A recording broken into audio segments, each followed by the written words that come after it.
दोस्तों, जीवन में हमेशा कठिन से कठिन परिस्थितियों को चुनना, हल्की परिस्थितियों को कभी मत चुनना, क्योंकि जीवन का सच्चा आनंद वही उठाते हैं जो पसीना बहाते हैं। लोहा तपे बिना गलता नहीं है। परिश्रम परिश्रम हमारे हाथों में, और हाथों की ताकत लोहे का आकार बदल देती है। लोहे को आकार देने के लिए उसे आग में तपाया जाता है। इसीलिए किसी ने खूब कहा है, मत कर इतना यकीन इन हाथ की रेखाओं पर, किस्मत तो उनके भी होते हैं जिनके हाथ नहीं होते। बिल्कुल सही कहा है। इतिहास गवाह है कि ऐसे लोगों ने अपने अथक प्रयासों से, प्रयत्नों से, परिश्रम से इतिहास को बदला है। दोस्तों, आज का यह ज्योतिष का कार्यक्रम है, यह जो राशिफल है, यह कर्क राशि वाले जातकों के लिए खास है। और यह जो राशिफल है आपकी जन्म की राशि चंद्र राशि पर आधारित है, क्योंकि शनिदेव की ढैया हो या साढ़े साथी, यह गोचर पर आधारित होती है, यह गोचर में आती है। और विशेष करके यह कार्यक्रम कर्क राशि वाले जातकों के लिए शनिदेव की ढैया को लेकर है। शनिदेव का प्रकोप होगा खत्म। कर्क राशि पिछले 2 वर्षों से कर्क राशि वाले जातक शनिदेव की ढैया से त्रस्त थे। 29 मार्च 2025 को कर्क राशि वाले जातक शनिदेव की ढैया से मुक्त हो जाएंगे। तो फिर शनिदेव जाते जाते कर्क राशि वाले जातकों को क्या विशेष देकर के जाएंगे, और जब ये अपनी राशि बदलेंगे, अपनी सबसे प्रिय राशि कुंभ राशि से निकल करके देवगुरु बृहस्पति की मीन राशि का ये संचरण करेंगे, उस समय भी कर्क राशि वाले जातकों के लिए क्या कुछ विशेष लेकर के आएंगे, क्या परिवर्तन करेंगे, क्या प्राप्ति देंगे, या जानेंगे, समझेंगे। और अंत में कुछ विशेष, कुछ अचूक उपाय भी होंगे शनिदेव से संबंधित, जिनको करने से शनिदेव की कृपा को हम प्राप्त कर सकेंगे। दोस्तों, हमारे सौर परिवार में एकमात्र ऐसे ग्रह हैं शनिदेव जिनको साढ़े साथी और ढैया का हक दिया गया है। यह हक किसी के पास नहीं है। शनिदेव कर्म के कारक हैं, शनिदेव न्याय के देवता हैं, कर्म फलदाता हैं, कलयुग का न्यायाधीश इन्हें कहा जाता है। यह दंडाधिकारी है, यह दंड देते हैं हमारे कर्मों के अनुसार, क्योंकि हमारे कर्मों का लेखा जोखा शनिदेव अपने पास रखते हैं। शनिदेव जांचते हैं, परखते हैं, और उसके बाद अपना समय आने पर अपनी दशा अंतरदशा में एक साधारण से कोयले को भी धीरे धीरे हीरे में बदलने का सामर्थ्य शनिदेव अपने पास रखते हैं। धैर्य गति से चलने वाले हैं, सबसे मंद गति से चलने वाले हैं। शनिदेव एक राशि में 2.5 साल तक रुकते हैं, और एक राशि में 2.5 साल तक रुकने का कारण यही है कि इन्हीं 2.5 सालों में शनिदेव व्यक्ति के धैर्य की परीक्षा ले लेते हैं। और धैर्य एक ऐसी सवारी होती है जो अपने सवार को कभी गिरने नहीं देती, न तो किसी के कदमों में गिरने देती है और न ही किसी की नजरों में गिरने देती है। साधारण हंसी मजाक में हम कहते हैं कि शनि को अंग्रेजी में सैटर्न कहा जाता है। व्यक्ति अपने जीवन में कितना भी सेट क्यों ना हो जाए, शनिदेव कभी न कभी ऐसे व्यक्तियों को भी टर्न दे देते हैं। तो कर्क राशि वाले जातकों के लिए शनिदेव जाते जाते क्या विशेष प्रभाव देकर के जाएंगे, क्या प्राप्ति देकर के जाएंगे, क्या विशेष परिवर्तन और बदलाव देकर के जाएंगे, ये सब आज जानेंगे और समझेंगे। दोस्तों, वैसे तो यह कार्यक्रम चंद्र राशि पर आधारित है, लेकिन आपके पास अपनी जन्म कुंडली बनी हुई है। तो आपकी जन्म कुंडली में अगर शनिदेव उच्चस्थ होंगे, मित्र क्षत्रिय होंगे, अपने वर्गोत्तम में बली होंगे, शुभ प्रभाव में होंगे, शुभ ग्रहों से दृष्ट होंगे, तो शनिदेव की ढैया का इतना अशुभ प्रभाव आपको देखने को नहीं मिला होगा। लेकिन इसके अतिरिक्त आपकी जन्म कुंडली में शनिदेव नीचस्थ होंगे, शत्रु क्षत्रिय होंगे, अस्तगत होंगे, पाप प्रभाव में होंगे, पाप ग्रहों से पीड़ित होंगे, तो शनिदेव की ढैया का अशुभ प्रभाव आपको ज्यादा देखने को मिला होगा। कई लोग यह भी कहते हैं कि शनिदेव की ढैया और साढ़े साथी में हमारे जीवन में हमने तो बहुत सारी प्रगति की। कारण यही होता है कि जन्म कुंडली में शनिदेव की स्थिति मजबूत होनी चाहिए, क्योंकि ऐसी ढैया कल्याण करने वाली मानी जाती है, जिसे कहते हैं लघु कल्याणी। कल्याणी प्रदा सती वे रवि सुते राशेच चतुर्थाष्टमे। अगर शनिदेव जन्म कुंडली में अच्छी स्थिति में होते हैं, उस समय शनिदेव की अगर ढैया होती है, तो यह ढैया भी कल्याण करने वाली मानी जाती है, जिसे लघु कल्याणी कहा जाता है। तो जन्म कुंडली का अध्ययन करना भी बहुत जरूरी होता है। अब शनिदेव धीमी गति से चलने वाले ग्रह हैं। शनिदेव जांचते हैं, परखते हैं और उसके बाद अपना समय आने पर ये कुछ न कुछ विशेष परिवर्तन जीवन में जरूर देते हैं। तो कर्क राशि वाले जातकों के लिए शनिदेव अपनी मूल त्रिकोण राशि, अपनी सबसे प्रिय राशि कुंभ राशि में अष्टम भाव में विराजमान है। वैसे देखा जाए तो अष्टम भाव में शनि अच्छा फल प्रदान करते हैं या आयुष्य की वृद्धि करते हैं, कोई ना कोई बड़ा परिवर्तन, कोई ना कोई बड़ी प्राप्ति देते हैं और हमारे अंदर एक विशेष योग्यता होती है, ये बाहर निकाल करके लेकर के आते हैं। लेकिन शनिदेव की ढैया चल रही थी पिछले 2 वर्षों से, लेकिन अब कर्क राशि वाले जातकों के लिए कुछ विशेष बदलाव होने जा रहे हैं, क्योंकि शनिदेव इस समय अपनी वक्र अवस्था में चल रहे हैं। 29 जून 2024 से शनिदेव वक्र स्थिति में चल रहे हैं, उल्टी चाल चल रहे हैं और 15 नवंबर 2024 को शनिदेव मार्गी होंगे। जब ये अपनी वक्र अवस्था में चल रहे थे, वक्र स्थिति में चल रहे थे, तो ये सप्तम भाव का फल भी दे रहे थे, एक भाव पीछे का फल दे रहे थे। अब 15 नवंबर 2024 को ये मार्गी होंगे तो कर्क राशि वाले जातकों के भाग्य भाव का फल भी देंगे, क्योंकि एक भाव आगे का फल भी वो देंगे। उसके बाद शनिदेव 29 मार्च 2025 को अपना राशि परिवर्तन करेंगे, राशि बदलेंगे, तो अपनी सबसे प्रिय राशि कुंभ राशि को छोड़कर के देवगुरु बृहस्पति की मीन राशि का यह संचरण करेंगे। 2.5 वर्ष तक यह मीन राशि में रहेंगे, तो कर्क राशि वाले जातकों के लिए भाग्य स्थान में आएंगे।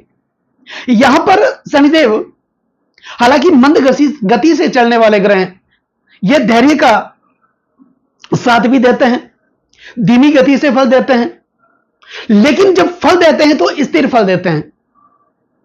फिर 7 पीढ़ी तक देखने की जरूरत नहीं पड़ती, क्योंकि शनिदेव अचानक से फल की प्राप्ति नहीं देते, पहले परीक्षा लेते हैं जीवन की, उसके बाद यह फल देते हैं। तो भाग्य भाव में हालांकि धीरे धीरे फल मिलेगा, लेकिन स्थिर फल देखने को मिलेगा। अब 4 अक्टूबर 2024 को कुछ ही दिनों के बाद शनिदेव राहु के शतभिषा नक्षत्र का संचरण करेंगे। तो राहु और शनि देव के साथ मित्रवत संबंध भी है। शनि राहु का फल काफी हद तक शनि के समान ही माना जाता है। तो यहां पर शनिदेव जब राहु के शतभिषा नक्षत्र में संचरण करेंगे तो राहु कर्क राशि वाले जातकों के भाग्य स्थान में ही विराजमान है। तो यहां पर विशेष जागृति देखने को मिलेगी, भाग्य स्थान की जागृति देखने को मिलेगी। और राहु के नक्षत्र शतभिषा नक्षत्र में शनिदेव संचरण करेंगे और 27 दिसंबर 2024 तक ये राहु के शतभिषा नक्षत्र का ही संचरण करेंगे। तो कुल मिलाकर के कहा जा सकता है कि कर्क राशि वाले जातकों के लिए आने वाले समय में शनिदेव बहुत बड़ा बदलाव करने वाले हैं। इन्होंने आपसे मेहनत करवाई होगी, परिश्रम करवाया होगा, तनतोड़ मेहनत करवाई होगी, लेकिन उसी मेहनत का शुभ परिणाम देखने को मिलेगा। बीज जो आपने बोया था वो बीज विशाल वृक्ष बनकर के आपके लिए फल देने को तैयार खड़ा है, आप ऐसा समझ सकते हैं। दोस्तों, इससे पहले ये जो 2 वर्ष आपके लिए निकले थे और उसमें भी अगर आपकी जन्म कुंडली में शनिदेव की स्थिति अच्छी नहीं होगी, शनिदेव नीचे तो होंगे, शत्रु क्षत्रिय होंगे, पाप प्रभाव में होंगे, पाप ग्रहों से पीड़ित होंगे, तो निश्चित तौर पर इन्होंने आपके जीवन में मृत्यु तुल्य कष्टों का सामना करवाया होगा। आप जैसे जैसे आगे बढ़ने की कोशिश कर रहे थे वैसे वैसे पीछे चले जा रहे थे। 10 कदम आगे बढ़ रहे थे तो 20 कदम वापस पीछे चले जा रहे थे। पैसे तो जीवन में आ रहे थे, लेकिन जितने आ रहे थे उससे कहीं गुना खर्च भी हो रहे थे। पैसे टिकते नहीं थे, बचते नहीं थे, अननेसेसरी खर्चा जीवन में बना ही हुआ था।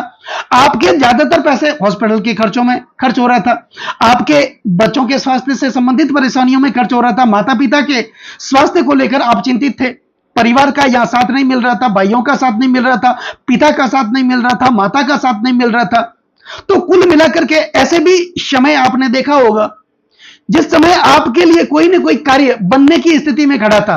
99% ऐसा लग रहा था कि अब वो कार्य मेरे लिए बनने की स्थिति में, और अचानक उस कार्य में कोई ना कोई दुविधा, कोई ना कोई अलगाव पैदा हो रहा था, वो कार्य आपको नहीं मिल रहा था।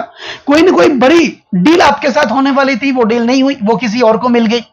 कोई ना कोई बड़ा प्रोजेक्ट आपको मिलने वाला था, वो प्रोजेक्ट आपको नहीं मिला, किसी और को मिल गया। मेहनत आपने की, परिश्रम आपने की, लेकिन उस मेहनत का, उस परिश्रम का यश किसी और को मिल गया। भाग्य यहां पर साथ नहीं दे रहा था, कर्मों का प्रतिफल आपको नहीं मिल रहा था। आपका आत्मविश्वास लगातार कमजोर होता जा रहा था। आपका मानसिक स्टेट जो लेवल है, मनोस्थिति आपकी लगातार कमजोर होती जा रही थी, आत्मविश्वास की कमी आ रही थी। तो यहां पर आप आगे बढ़ने का लगातार प्रयत्न कर रहे थे, लेकिन उस परिस्थितियों से आप बाहर नहीं निकल पा रहे थे। कर्जों की समस्याएं बनी हुई थी। अगर 5 रुपए का कर्ज आप कैसे भी करके उतारने की कोशिश कर रहे थे, तो 10 रुपए का कर्ज आपके लिए तैयार खड़ा था। तो ऐसी अशुभ परिस्थितियों का सामना कर्क राशि वाले जातक पिछले 2 वर्षों से कर रहे थे। लेकिन 29 मार्च 2025 को शनि की 7.5 ढैया खत्म हो जाएगी। जाते जाते, क्योंकि देखो शनिदेव जब अपना राशि परिवर्तन करते हैं, ये महत्वपूर्ण ग्रह माने जाते हैं। इनका राशि परिवर्तन लंबे समय तक प्रभाव में रहता है, और कोई भी ग्रह जब लंबे समय तक प्रभाव देता है, उस स्थिति में जब ये अपनी राशि बदल देते हैं, उससे कई महीनों पहले ही अपना शुभ प्रभाव दिखाना शुरू कर देते हैं। तो यहां पर आने वाले समय में ये मार्गी भी होंगे, राहु के शतभिषा नक्षत्र का संचरण भी करेंगे, और ढैया की समाप्ति भी होगी। तो ऐसे में ये आने वाले 6 महीने भी कर्क राशि वाले जातकों के लिए अच्छी स्थिति लेकर के आने वाले हैं। और उसके बाद जब ये राशि परिवर्तन करेंगे कर्क राशि वाले जातकों के, तो अष्टम भाव से निकल करके ये भाग्य स्थान का फल देंगे। भाग्य भाव में देवगुरु बृहस्पति की राशि में आएंगे, जहां पर राहु पहले से ही विराजमान है। हालांकि देखा जाए तो इन 2 वर्षों में शनिदेव आपके कर्क राशि वाले जातकों के अष्टम भाव में मूल त्रिकोण राशि में थे, विपरीत राजयोग बना रहे थे। लेकिन जिनकी जन्म कुंडली में शनि की स्थिति अच्छी नहीं होगी, उनके लिए तो ये मृत्यु तुल्य कष्टों का सामना दे ही रहे थे। धैर्य की परीक्षा ले रहे थे, जांच रहे थे, परख रहे थे। लेकिन अब जाके ये शनिदेव आपके जीवन में बहुत बड़ा परिवर्तन, बहुत बड़ा बदलाव ये लेकर के आने वाले हैं। अब शनिदेव के पास 3 दृष्टियां मानी जाती हैं। ऐसा माना जाता है कि शनिदेव जहां दृष्टि डालते हैं, इनकी दृष्टियां घातक मानी जाती हैं। पर यह शनिदेव की स्थिति पर निर्भर करता है कि जन्म कुंडली में शनिदेव किस स्थिति में स्थित हैं। वो दिग्बली हैं, स्थान बली हैं, नैसर्गिक बली हैं, ये सब इनकी स्थितियों पर डिपेंड करता है। तो शनिदेव के पास 3 दृष्टियां। शनिदेव जिस भाव में विराजमान होते हैं, उस भाव से तीसरे भाव में दृष्टि करते हैं, सप्तम भाव में दृष्टि करते हैं और 10वें भाव में दृष्टि करते हैं। दोस्तों, सप्तम दृष्टि एक जनरल दृष्टि मानी जाती है। सभी ग्रह अपने से सप्तम भाव में दृष्टि करते हैं, क्योंकि सप्तम भाव पति पत्नी का माना जाता है, हमारी पत्नी का माना जाता है, और विशेष करके हमारी निजी प्रॉपर्टी का माना जाता है। और हर व्यक्ति अपनी पत्नी की और अपनी निजी प्रॉपर्टी की सुरक्षा देख रेख स्वयं करता है। इसलिए हर ग्रहों को यह दायित्व दिया गया है अपने से सप्तम भाव को देखने के लिए। इसके अतिरिक्त शनिदेव को 2 महत्वपूर्ण दृष्टियां दी गई हैं, तीसरी दृष्टि और 10वीं दृष्टि। अब यह शनिदेव आपके अष्टम भाव में विराजमान थे। यहां पर कोई ना कोई बड़ी प्राप्ति होने वाली थी, वो नहीं हुई। परिवर्तन होने वाला था, वो नहीं हुआ। आपके अंदर एक अज्ञात जो भय वो आपको सता रहा था, एक काल्पनिक भय आपको सता रहा था कि कहीं मेरे साथ ऐसा ना हो जाए, मेरे परिवार वालों के साथ ऐसा ना हो जाए। हालांकि कुछ भी नहीं होने वाला था, लेकिन एक काल्पनिक भय हमें हमेशा आपको डरा रहा था। अब शनिदेव यहां पर आपके लिए अच्छी परिस्थितियों का निर्माण करने वाले हैं, विपरीत राजयोग भी बना रहे हैं। तो यहां पर कोई ना कोई आपके अंदर रहस्य छुपा हुआ था। आपकी योग्यताएं जो लगातार दबी हुई थी, उस योग्यताओं को, उस रहस्य को बाहर निकाल करके लेके आएंगे। अपनी क्षमता को ये बाहर निकाल करके लेके आएंगे। जो मेहनत आपने की, उस मेहनत का सुंदर परिणाम आपको देंगे। जो अथक प्रयत्न आपने किया पिछले 2 वर्षों से, उसका परिणाम आपको शनिदेव देंगे। अब शनिदेव आपके अष्टम भाव में विराजमान है, तो जब ये मार्गी भी होंगे, राहु के शतभिषा नक्षत्र का संचरण भी करेंगे, तो इनकी तीसरी दृष्टि होगी, वो आपके 10वें भाव पर होगी। 10वां भाव ऊंची पदवी, मान मर्यादा और प्रतिष्ठा का माना जाता है। निश्चित तौर पर आपके जीवन में मान सम्मान आपको देखने को मिलेगा। जहां भी कोई भी सामाजिक कार्य होंगे, मांगलिक कार्य होंगे, वहां पर आप बढ़ चढ़ करके हिस्सा लेंगे, जिसके कारण आपका कद बढ़ेगा, आपका रुतबा बढ़ेगा, आपका मान सम्मान बढ़ेगा। आपको कोई ना कोई बड़ी डील मिल सकती है, कोई ना कोई नया प्रमोशन मिल सकता है, पदोन्नति मिल सकती है, और कोई ना कोई प्रोजेक्ट आपको मिल सकता है, जिसके कारण आप कर्जों से संबंधित समस्याओं से जूझ रहे थे, उससे आप मुक्त होंगे। यहां पर परिवार का साथ भी मिलेगा, माता पिता का साथ मिलेगा, क्योंकि 10वां भाव पिता का भाव भी माना जाता है। पिता से आर्थिक सहयोग की प्राप्ति होगी। पिता से के साथ कंधे से कंधा मिलाकर के आप आगे बढ़ेंगे। निश्चित तौर पर आपके जीवन में शुभ जागृति देखने को मिलेगी। अब शनि की जो सप्तम दृष्टि अष्टम भाव से यह आपके धन पर जा रही है, तो आपकी आवक में बढ़ोतरी होगी, जो धन रुका हुआ था वो फिर से बढ़ने लगेगा, आय के स्रोत दिनों दिन बढ़ेंगे, कौटुंबिक परेशानियां जो चल रही थी उस परेशानियों से आप मुक्त होंगे, आपके पैसे हॉस्पिटल के खर्चों में खर्च हो रहे थे, कोर्ट कचहरियों के आप चक्कर काट रहे थे, प्रॉपर्टी विवाद चल रहा था, आपके पैसे फंस रहे थे, आपने अपने पैसों का निवेश प्रॉपर्टी में किया, शेयर मार्केट में किया, आपके पैसे फंसे और आपके पैसे को फंसाने वाले आपके अपने लोग थे। यहां पर परिवार का साथ भी नहीं मिल रहा था, आप लोगों को समझाने की कोशिश कर रहे थे, लोग समझना कुछ और चाह रहे थे, तो ऐसे में आपका मान सम्मान डाउन हो रहा था। ऐसे में हो यह रहा था कि आप कहना कुछ और चाह रहे थे, आपके मुख से कुछ और निकल रहा था। तो यहां पर एक वाणी में कटुता बनी हुई थी, आपकी वाणी के कारण लोगों से आपके रिश्ते बिगड़े हुए थे। तो यहां पर जब ये अच्छी स्थिति में होंगे शनिदेव और इनकी सप्तम दृष्टि आपके धन कुटुंब और वाणी भाव पर हुई, तो आपके अंदर एक वाणी कुशलता बढ़ेगी, आप अपनी वाणी कुशलता के कारण कठिन से कठिन परिस्थितियों को अपने पक्ष में कर लेंगे। परिवार का साथ भी मिलेगा, पति पत्नी के रिश्ते मजबूत हो गए, जो कि पति पत्नी में अलगाव चल रहे थे, यहां तक कि डिवोर्स तक की नौबत आ गई थी, यहां पर कुछ अच्छा देखने को मिलेगा। अब शनिदेव की दशम दृष्टि यह आपके छठे भाव पर जा रही है। छठा भाव रोग, ऋण और शत्रु का माना जाता है, रोगों से आपको मुक्ति मिलेगी, छोटे मोटे रोग आपको परेशान कर रहे थे, बीपी डायबिटीज से संबंधित परेशानियों से आप परेशान थे, उससे भी आपको मुक्ति मिलेगी, आपके माता पिता के से स्वास्थ्य से संबंधित परेशानियों से आप परेशान थे, उससे आपको मुक्ति मिलेगी, ऋण की समाप्ति होगी, कर्जों से मुक्ति मिलेगी, जो कर्जों की समस्या दिनों दिन बढ़ी हुई थी वो समस्याएं खत्म होगी आपकी, शत्रु जो बने हुए थे आपके उस प्रकार की समस्याओं से भी आपको मुक्ति मिलेगी।